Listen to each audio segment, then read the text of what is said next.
So we're very, very proud of those two statements as they, again, really define who we are, ultimately why this group was created between the founding members, and ultimately where we've gotten to today. Going into some recent changes, you folks will have seen in announcements recently the introduction of what is called the crew operations technician role. Now, this function was created to really filter and consolidate members that wish to contribute in a social, community, internal way without feeling the pressures or drive to participate in our ranking structure and an external facing culture. Whereas our enlisted members, so those of you who are actually part of the official ranking structure, so we're talking, divisional staff, so infantry, spec war, ministry, etc., people who are in the ranking structure, these are individuals who are actively or have actively contributed and wish to continue from an external facing perspective, or wanting to participate in all the clan has to offer with regard to ranking structure, etc. So in announcements, I did post a summary for all of you. The crew operations technicians were pinged specifically. We have actually added crew ops tech to the command directive. So what you see in announcements is in the command directive as well. So we have officially put it in as its own role definition, so what it is, and then the expectations of the role. And then we've also provided details below of how to basically transfer back and forth. So we're going to have cases where we have enlisted staff who, just are not interested in the rank structure anymore, or don't wish to contribute externally, or are not interested in taking full advantage of everything that we have to offer, and that's okay. And they wish to be more on that social internal community side. They are able to transfer into the crew ops tech role. On the opposite side, people who are crew ops techs and say, hey, you know what? I'm actually really interested in the ranking structure and participating externally and taking advantage of the full breadth of the ship. They are able to transfer to enlisted service. So again, the introduction of this role is to filter and consolidate our operations, so dividing the social community internal contributors to that of our people who wish to progress, advance, and contribute more on the external front. But it also gives people now a diversity of options between the two. So if you're currently one now and think you're better suited for the other, there is that opportunity. In terms of process, if you are requesting a transfer either from crew ops tech back to enlisted service or enlisted service to crew ops tech, you need to speak with a member of high command / your divisional commander to make that transfer possible. Transfers do not guarantee a carryover of what you held. So for example, let's say you are in Rangers and you choose to move into the non-combat crew ops tech function. If you choose to transfer back again, it is not guaranteed that everything will carry over. So there is some level of risk that you take going back and forth. It's not just a straight transition. You have to consider that this group is changing all the time, and we're constantly adjusting and improving the way that we do things. So you will always have a place here, but again, we cannot guarantee that the transfer itself will always carry over everything that you had previously. So something to keep in mind, and again, a conversation that you can have with your respective division head should you request it. So that is the crew ops tech role. Let's see what I got here. Moving on to externals. So we've had quite an influx of event coordinators as of recently. There's lots of people that have expressed interest in both internal and external facing contributions from an activities perspective. So we've had a lot of individuals who've received the event coordinator commission title and are scheduling on behalf of the group, and obviously based on availability. After our town hall today, I'm in communication just for you folks to have context. Our Honor Guard Order Division, which currently contains Asu and I are working together jointly on kind of opposite sides of the community. Asu's focused on the Sang side. I'm focused on the UNSC side. We are working very, very hard to establish relationships and contacts. At any given time, we are usually communicating between 20 and 30 people on a regular basis. After our town hall today, I will be posting a plethora of external events. Over the summer, external events are going to be extremely abundant. So for those of you that like playing in raids, BTB, invasion, team tac, etc., from an external perspective, there will be tons of opportunity to do so. In addition to that, the time frames that we schedule will also be diverse. I understand that a lot of you are UK based or overseas.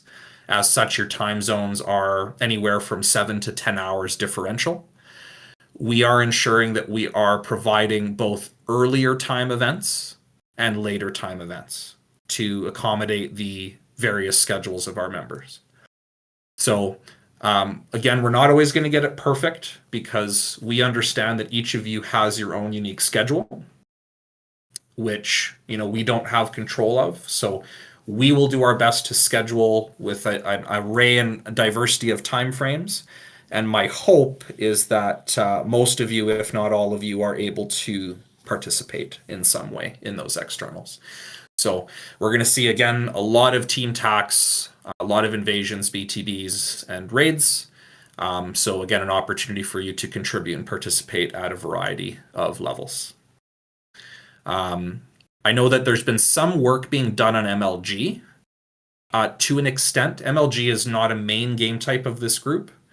But I know that some folks have reached out to me, Veruca, YZB, Freezing, and a few others are trying to get a little bit more stuff going on the MLG side. So I do appreciate that. So, we hope to see the odd external here and there. But again, just a reminder for you folks that MLG is not a main game type of our ship, so it will not be seen as frequently as the other game modes.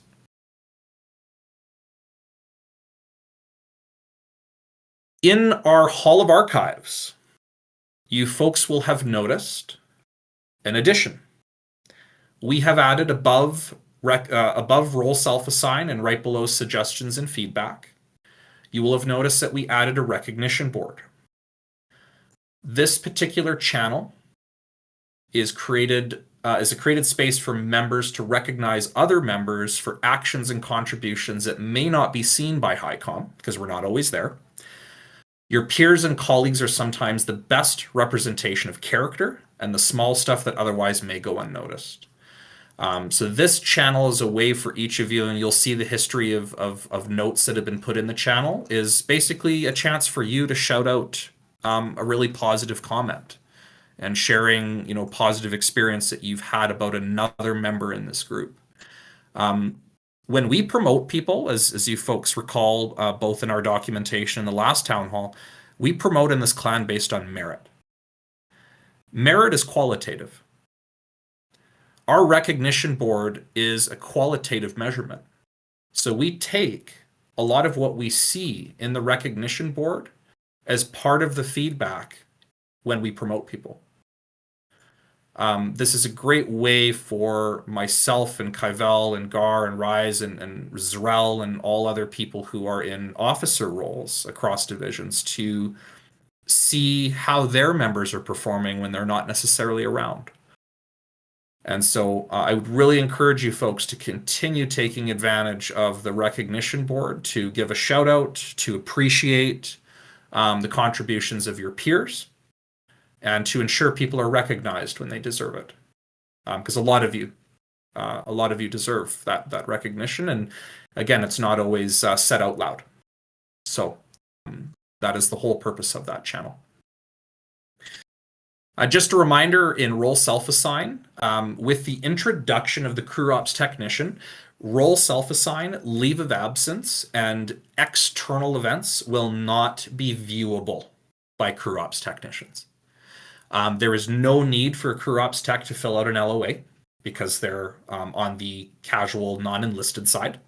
Role self-assign is not applicable because we use that data specifically for our externals. And then obviously external events, because they're not able to participate in external events, that's also not visible.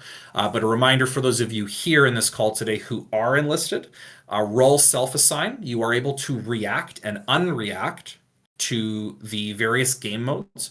That basically lets us know the types of events you are interested in.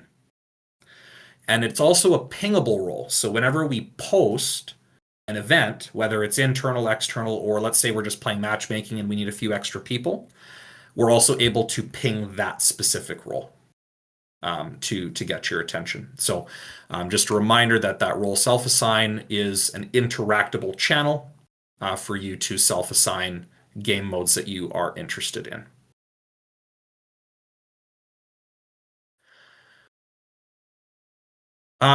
Going back to announcements, a little bit more of a somber subject, but one that I'd like to just recover today. And I'm going to pass the buck over to Kaivel, so I won't say much on it because I will pass the mic over to Kaivel in a second here.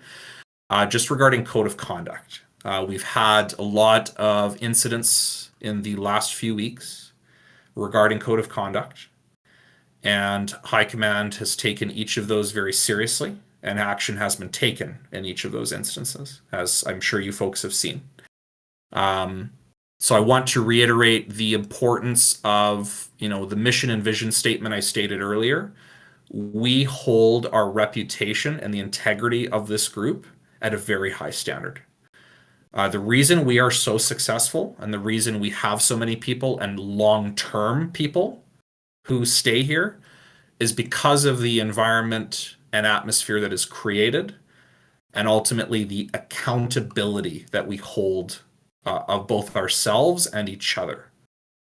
So Kaivel, I think you said you were sick or not feeling great today, but if you would like to take the stage and want to speak a little bit more on this topic, you can.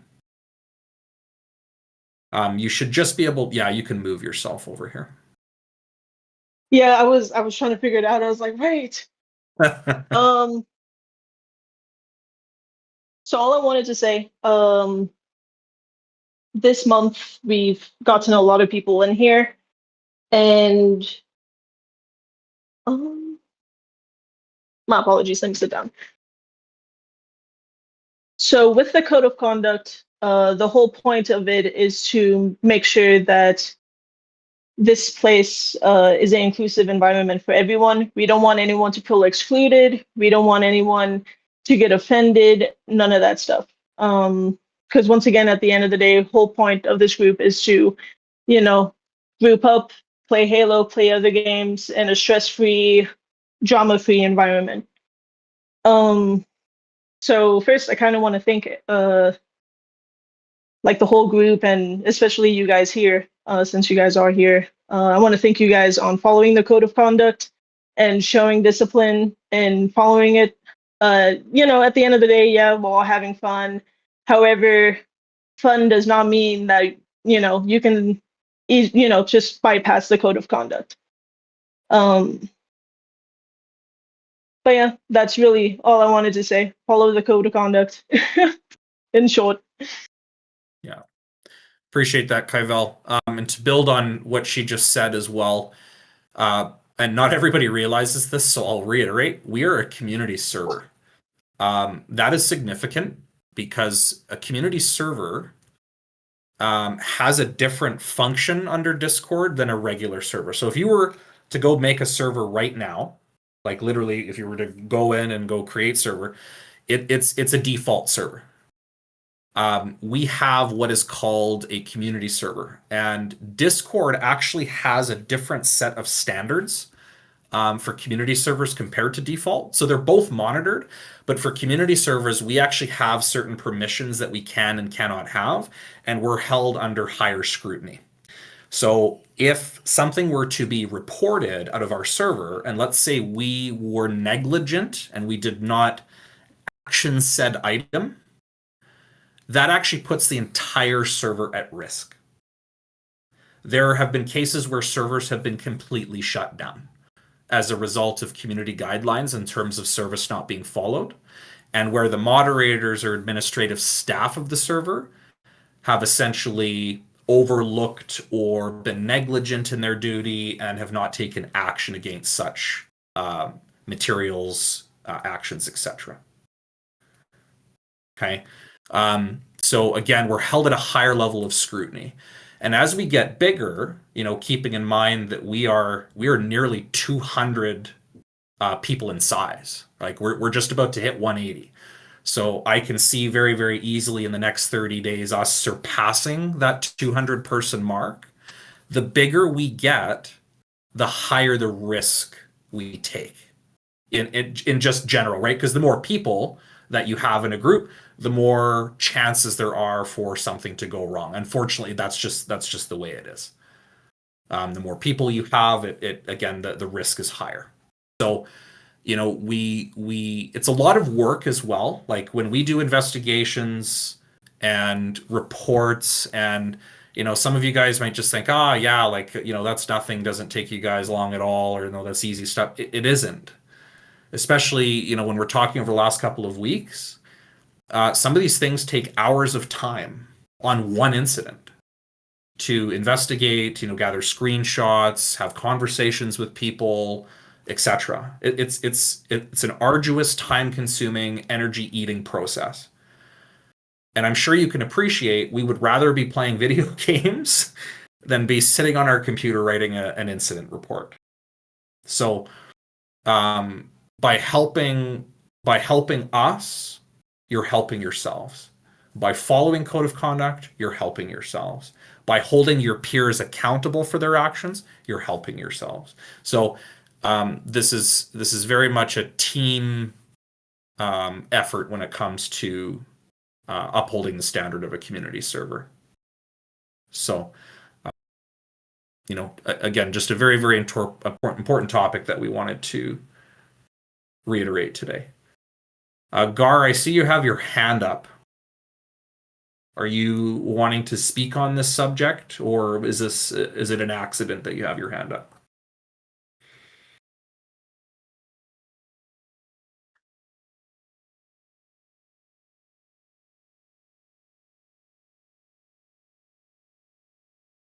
Okay. You're going to have to unmute yourself.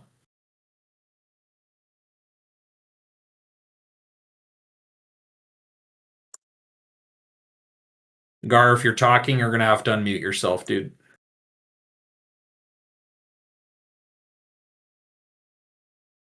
Bro doesn't know how to use Discord.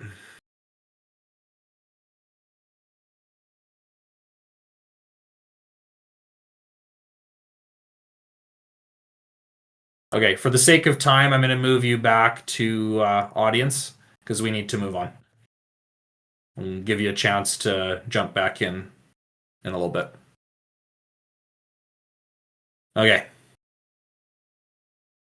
Next subject. So on behalf of Zaitan, Zrel, and Chaos, I'd like to bring up the Sword Bearers again. So I would like to shout out a huge congratulations to Chaos Elite, who was most recently awarded Blade Master. He is our third Blade Master within the Sword Bearers. So congratulations, Chaos, and being added into the ranks of the Sword Bearers at that level. So we have actually grown so large in size with the Sword Bearers that it requires 3 Blade Masters to run, which is awesome. We've seen a ton of interest in that order. So On behalf again of the three Blade Masters, Relzaitin and Chaos, I'd like to again advertise. I know a lot of you who are currently in this call are already in Sword Bearers. If you are not in Sword Bearers and are interested in basically sword play and tournament style sword dueling, please contact and reach out to one of the three Blade Masters. You will notice that in the staff leadership directory, they have been added in. In addition to that, with our Sword Acolyte role, in order to receive essentially entrance in, you just have to express interest to one of the Sword Bearers. They'll maybe have a conversation with you. We fill out a rank change log, and then you're officially able to participate in a Sword Bearer's capacity. So again, please reach out to a Blade Master should you be interested. I have very exciting news that upcoming in the summer, I'm just trying to figure out kind of dates. June at the earliest, July start at the latest. We will be hosting a bracketed competitive sword tournament within this clan, with the prize being a minimum of $500 Canadian. And obviously that would be transferred into your currency wherever you happen to live. So $500 Canadian. And you will also receive a custom sword from TrueSwords.com. TrueSwords.com is an international seller of ornamental and decorative weapons, including brands like SOG, United Cutlery, etc. So a lot of the weapons that you guys see from Final Fantasy, Lord of the Rings, a lot of the anime shows that you watch are actually made by TrueSwords.com. So we will be hosting a tournament again in the summer with a cash prize in addition to a custom weapon of your choice from TrueSwords.com. So more details to come. Obviously, just having to work through the details of the tournament. I'm going to have to connect with the Blade Masters to discuss, as they will help facilitate those events. And it will be limited opportunity. So you will actually have to fill out an application in order to participate. There will be a total of 16, I repeat, 16 available slots. So it is done by application and for that purpose, because it is limited number of slots. Okay. Suno asks a question: do you have to be in Sword Bearers to be in a tournament? The answer is no. You do not need to be in Sword Bearers to be in the tournament. The reason being is anyone that is accepted as an applicant, everyone has to follow the same rule set. So, obviously, as long as you're following the tournament rule set, you're fine to participate. Again, assuming you've been accepted. So, more details to come. I'd probably say in June. You guys will probably see an announcement in June with some more details, but we do have that planned coming up in the summer. So, very, very excited to bring that forward to you folks. An update made to the staff directory. So if you folks have a look at staff directory over in files and documents, we've added a few extra sections for you guys. So we've had our typical, staff leadership directory of who's in charge of divisions, yada, yada, yada. But if you look now, we have some additions. So we have added in who our honor guard order is because of external relations, right? So if you folks have an external opportunity, Asu is now listed for you folks to just click and message. Fleet Security, Lukami and Kellis are listed, so obviously anything internal related, you guys can click and message. We've listed our architects, so people who are part of the Artisan Armor Manufactorum, which is our official order around our dedicated forgers. The Sword Bearers of Eternal Posterity, so our 3 Blade Masters are listed. Our BCT senior proctorship, so these are individuals who have authority to train and certify up-and-coming BCT proctors. So you can see that we have 6 senior proctors, and then raid commander proctorship. I am currently the only raid commander right now in the group. However, that is about to change hopefully in the next half a month or so. as I have some candidates right now who are going through the training program to be certified raid commanders. So very, very exciting. But again, the staff directory has been expanded so that you folks have obviously more information and access to kind of who is doing what and where. Okay, so that has been updated for all of you. And just obviously, while I'm looking at files and docs, friendly reminder, 99.9% of your questions can usually be answered by one of our files in files and documents. We are a very well structured and well documented group, and we are very informative in what we provide information on. But if you don't see an answer to your question, obviously you're more than welcome to ask High Command or one of your peers.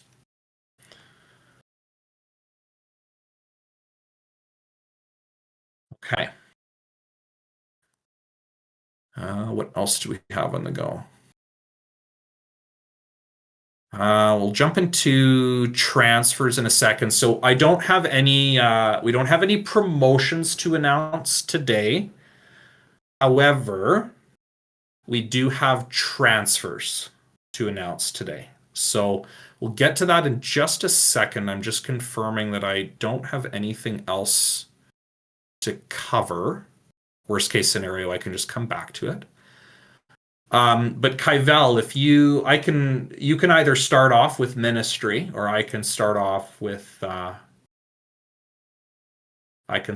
spec war. But if you want to jump on stage, you can just jump on stage because you're gonna have to talk anyway.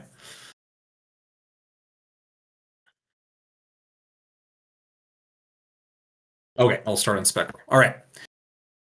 Okay, so good news, and good news, but delayed news. So classes will be starting tomorrow for Rangers and Honor Guard. We will also be announcing class for fleet security, but I'll let Kaivel kind of cover. There's a bit of an adjustment we had to make there timing wise, but we'll still be announcing the transfer anyway. We'll let Kaivel talk about that. Special op class is better. So we're going to look at launching special operations either June 8th or 15th. So I'll provide a definitive announcement once we've figured out the date. The class is still happening. It's just been pushed into June. Okay. So those of you here or those of you not here who are wanting to go into spec war, will have that opportunity to do so in early June, early to mid June. Okay. But proceeding with Rangers. So I would like to announce a total of 4 individuals who are being transferred after the town hall. So when the town hall is done, a transfer report will be completed. So these new ranks and uniforms will be official as of today. The 4 candidates that have been accepted and approved for transfer as a Ranger Initiate to go through the Ranger class are as follows. Khan, aka Sub Galaxy, congratulations. You have been accepted and approved into the Ranger program. Ether Vulcus has been accepted and approved into the Ranger program. Yuri Sunov has been accepted and approved into the Ranger program. And Shipboard AI has been accepted and approved into the Ranger program. So congratulations to you 4. Again, Khan Subgalaxy, or Khan aka Subgalaxy, Ether Vulcus, Yuri Sunov, and Shipboard AI have all been approved for transfer. So congratulations, you 4. Your transfers will be announced after the town hall. You will gain access to the Ranger division. So because your roles are changing, you will lose access to infantry and you will gain access to Rangers. Sylph and Arzo, who are the Ranger officers and will be your commanding officers in the division, will be responsible for your training program. So you're going to get a chance to spend time with the two of them. We have a very robust and detailed Ranger program. I think you guys will really, really like it. And I'll be spending some time with you throughout the training sessions as well, as this will be the first time Sylph and Arzo are training this program. So I will be supporting them throughout the process. Okay. So congratulations again. Very, very awesome to see. And Kaivel, if you want to jump on stage, because again, I don't have anything for Spec Ops since that's delayed, so I'll hand over Ministry for you to announce. Hi. So for Ministry, I'm gonna start with Honor Guards. So we got two individuals that got accepted in, which is Zol Zamam and Chaos Elite, which is also known as No Visor. Your guys' training will start. Your guys' induction in your guys' field will be tomorrow. So that is when you guys will be transferred in. And we can speak more about,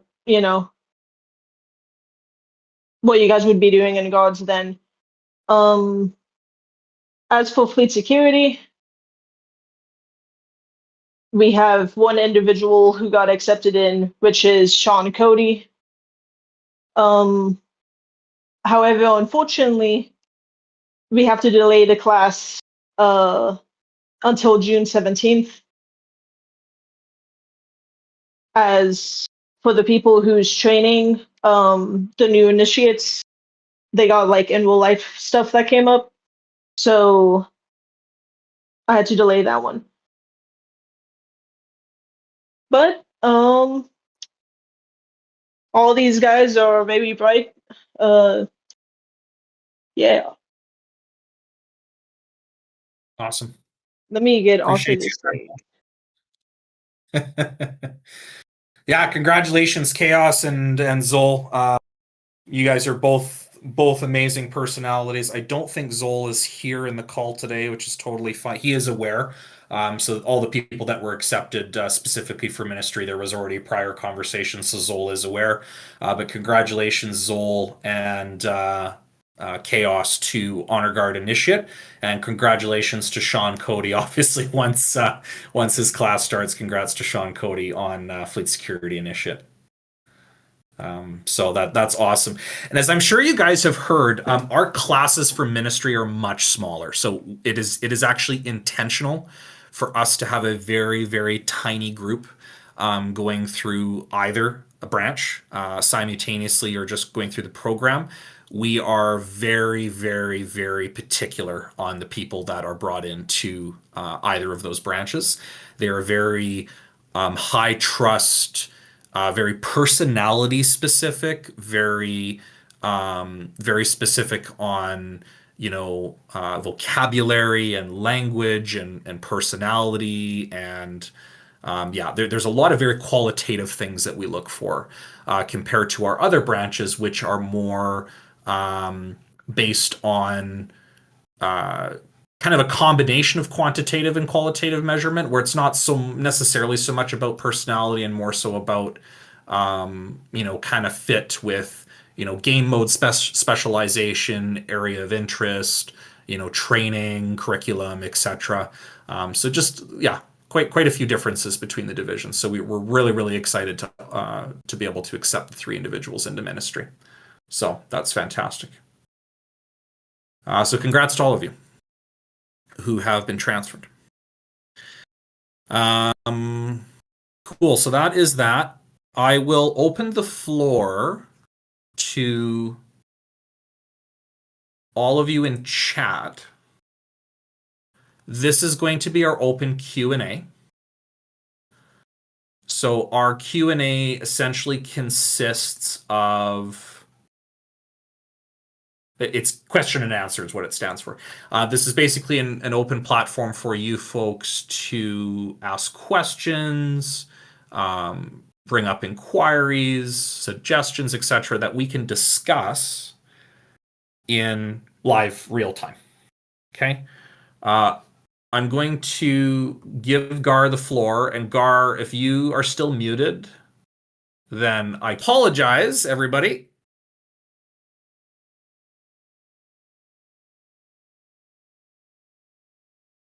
That was yeah, that was interesting. Okay. We're gonna move to Q&A.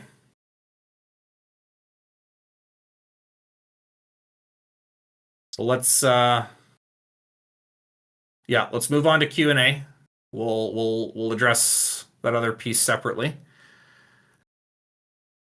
So again, Q&A. So this is an opportunity for you folks to ask questions, provide inquiries, suggestions, feedback, and this is an opportunity for them to be answered in real time. So like, I know normally you guys ask stuff in VC, like you guys pop into VC and say, hey, I got a question about the command directive, or hey, I got a question about ROE, or hey, Evocati just came out, I was wondering about this, or hey, I read this, I wasn't sure what it meant. This is a chance for you guys to have things clarified, cleared up, an opportunity to have an open floor discussion where your question might be a question somebody else has, and so we can get those answered for you. So go ahead and you guys can start popping stuff into into chat here, and we'll get those addressed. So starting with Con. My only questions for now are about classes. Tomorrow they'll be near the same time as now or in different time. Basically, would it work similar to BCT? So, great question, Con. Each division has its own training curriculum. So the timing is entirely dependent on the content in the curriculum and your schedule. So I've had I'll give you Ranger, because you're going into Rangers, I'll give you an example. I've had some Rangers complete their whole curriculum in 2 weeks. So they're Ranger initiate, and then 2 weeks later they're promoted to full Ranger operative. So it's going to depend entirely on how much time you have per session, how quickly you are basically kind of getting the content, like going through the content in the program. And it's going to be dependent on your schedule and the schedule of your instructor. Okay, so your question is probably going to be best answered by Sylph and Arzo, who are your Ranger officers. They're as part of kind of day one, and once you get access to the Ranger chat, they will go through kind of the specifics with you of your program. And that's going to be the same with all of you. Okay, so this applies to anyone who's transferring. You're going to get an opportunity to have a conversation with your instructor, determine kind of a schedule that works best for everybody, and then go from there. So you're more than welcome to ask that exact question again, Galaxy, once you have access to the Ranger chat. But I appreciate you bringing that up. When is next movie night? Rampage, that's a great question. I'm going to let Kelos answer that one. Kelos has been pretty cool about doing movie nights, and I know people have really, really enjoyed those. So I'll leave that. And I know Lukami, you're really good about doing like fun customs and events too. So I'll leave that to the fleet security operatives to address, because I know that is their area of interest when it comes to scheduling.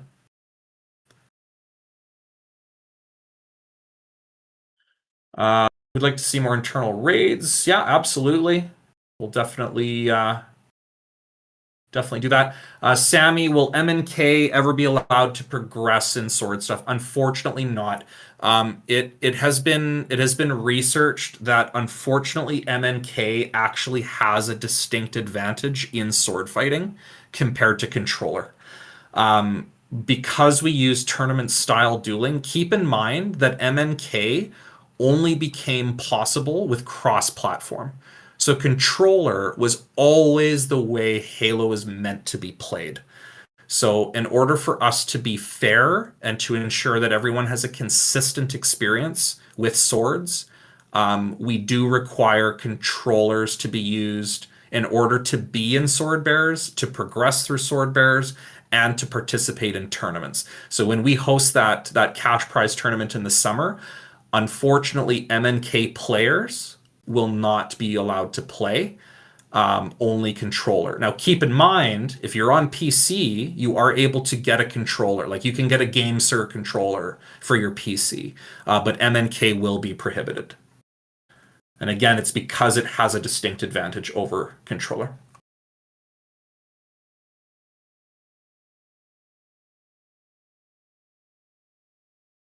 Are there any updates to the Evocati requirements? No, Drax. So since the command directive was updated back on May 3rd, like when we did the town hall on May 3rd, no edits have been made to the Evocati in the command directive. So what you saw 3 weeks ago is the same as today.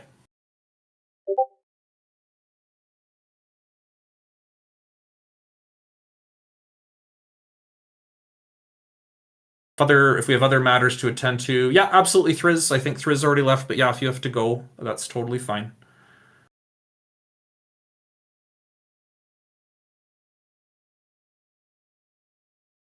Perhaps sword bearers can have a separate MNK specialty and tourney for the sake of recognition. So Veruca, they are allowed to play swords. So MNK players are able to participate in sword activity in the clan. Absolutely. Like if we're doing a sword internal, like just a custom game night or something, and people are doing sword dueling, they can play. They're just not able to participate in the order. So they can't actually join sword bearers, and they can't participate in the cash tournaments, but they're still able to play swords. There's just no formal progression available for them on MNK, specifically because, again, of the advantage that they have.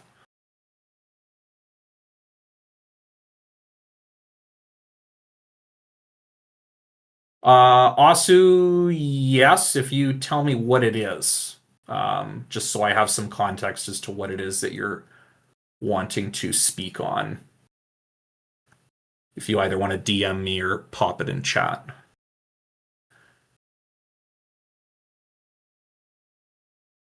Zaitin, same thing. If there's something in particular, just so I know what your agenda item is, please let me know before you're invited to stage.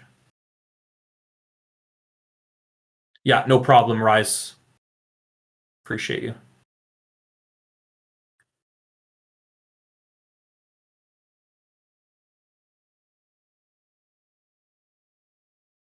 Oh, sure. Yeah, Zaitin, go ahead. You're an event cord, so you should just be able to put yourself. Yeah, you should just be able to put yourself on stage since you've got roles. All right, wonderful. So I just wanted to kind of speak on it, like with what you said before. I think it's very important to mention that obviously this group, primarily, most of the events we are hosting are for very specific times, but I don't want that to dissuade anyone.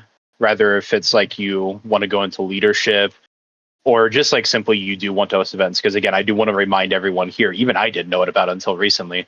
You do not have to be a leadership position to host events. You simply have to be an event coordinator, which is tier 2 or above. So that actually makes a lot of people applicable for it. Naturally, you're not necessarily going to get it, but you can. So first of all, I want to put that out there to anyone who may want to host events. Don't have to be a leader.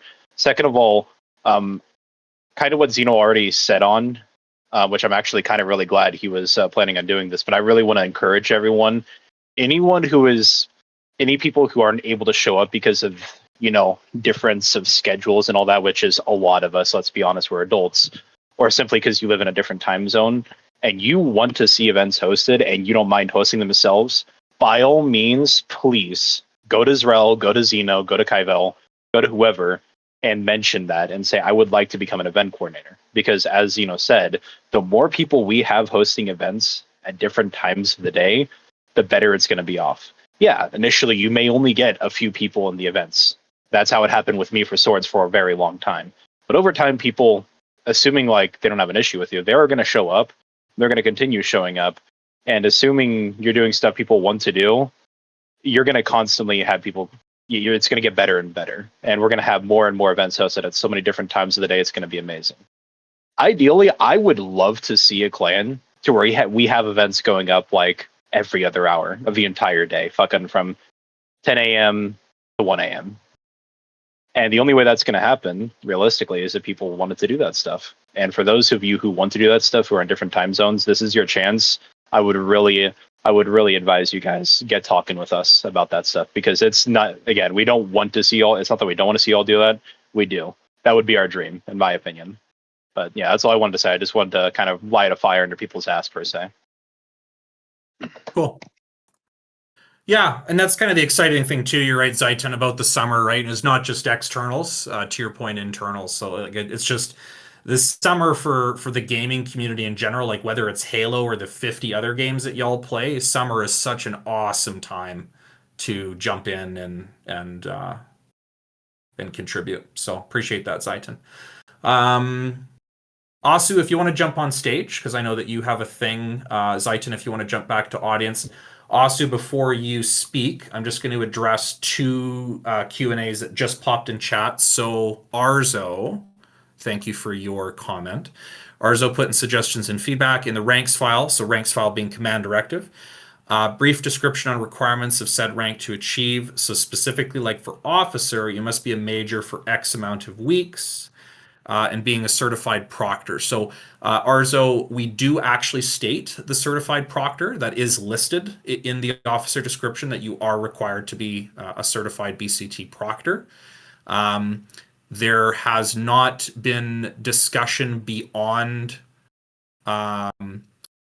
major. So, for example, minor initiate, minor, and major all have quantitative measurements. So we have a time frame on each of them that you have to be in the position. So in major, in the command directive, it specifically states that you need to be a major for at least 2 weeks. And you have to have participated in 5 unique events across different days as a minimum requirement. So that is listed for major. And then within the officer role, it does state that you need BCT proctorship. So those are listed already. I just want to confirm that maybe you haven't seen the document recently and didn't catch that, but I do want to point out that that is listed for your reference.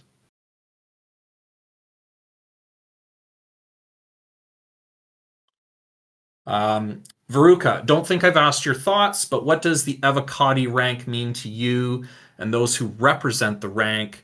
Is it just a shock troop rank? What will the armor colors be? I think I forgot, or I've asked this before, but I forgot. Yeah, so the uniform is white maroon. It is listed in the rank structure document, so the chart, like the visual chart that you have access to, it does list that. So white maroon with ultra armor. It is a tier 3 position. So again, people who are wanting to stay in infantry from major, you can either go through the leadership pathway, which is officer, or you can go through the non-leadership pathway, which is Evocati. My personal perspective and thoughts in Evocati is keep in mind Evocati or Evocatus, which the terminology is based off of the Roman rank. So the Roman army actually had Evocatus. Evocatus were essentially elite Roman commandos. They operated in very small strike squads and did, high class missions, kind of undercover for the Roman army. And so that's where the whole concept of Evocatus comes from. And obviously that was translated into kind of the Halo world as the Evocati order. How I view them is these are individuals who have a high level of competency in game knowledge and game mechanics, and are some of our kind of more top performers, like more consistent performers in the group. These are people that show up, like I would like to see these people show up to a lot of externals. Like my hope for somebody going into Evocati, that they are a constant contributor to external events. So these are these are people who are on the field constantly, who are individuals that we can rely on and trust to be one of our, main shooters, one of our main vehicle users, somebody who has incredibly good game knowledge, game sense in almost all modes. So considering that we do raids, invasion, team tac, BTB, my expectation would be that these individuals have competency and are able to contribute at a high level in each of those areas. I'm not saying a high tier player, I'm saying at a high level in terms of consistency. And so to your point, yes, they're essentially shock troops, but there's also personality fit, right? Like who are they as a person? Like, is this somebody that can have a really good conversation around game mechanics and game knowledge and share what they know and share what they've learned and help the other infantry members around them get better?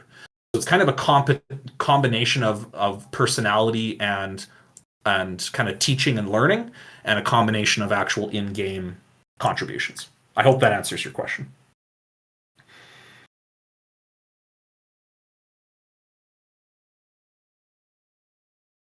Asu, you're free to jump on stage.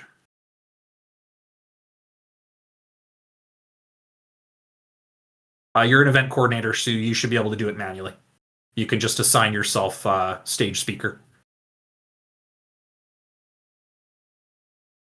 Hello. Hi. All right, there we go. Okay, good. Just making sure I didn't have a gar. You're good.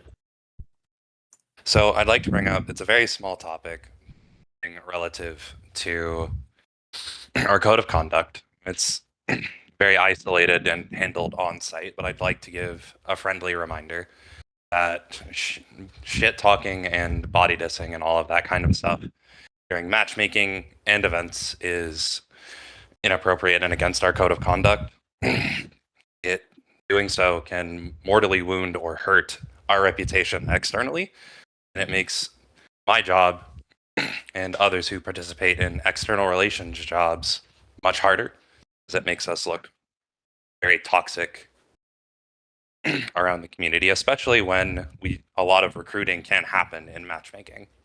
So do your best, or don't do it at all, preferably.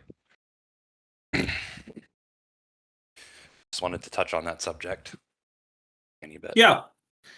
Yeah, I appreciate that, Asu. And, when we talk about it a lot, guys, right? Like when we talk about reputation and integrity, what you say in our uniform is a direct representation of us. Right? And that's so important to remember. Whether you're with one person or 8 people, right? You could be matchmaking with one buddy in matchmaking. But if you're wearing our uniform and representing eternal posterity, it applies in all sense.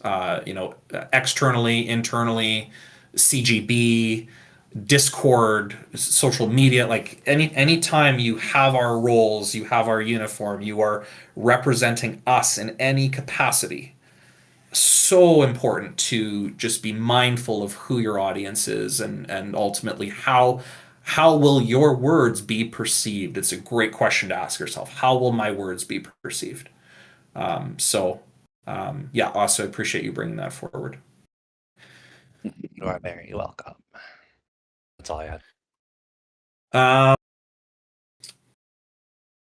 Any last questions? Because it looks like we're jumping off topic now to other games. So that seems to be the end of the Q&A. Freezing depends on what it's about. So if you want to just shoot and chat what it is that you're wanting to talk about,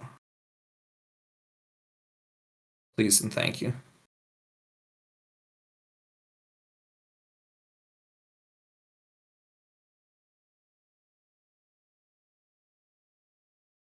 And then we're gonna wrap it up.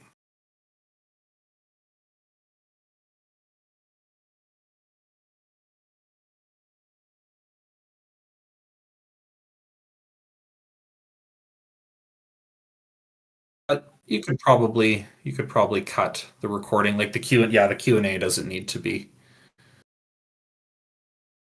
included. I just invited you to speak.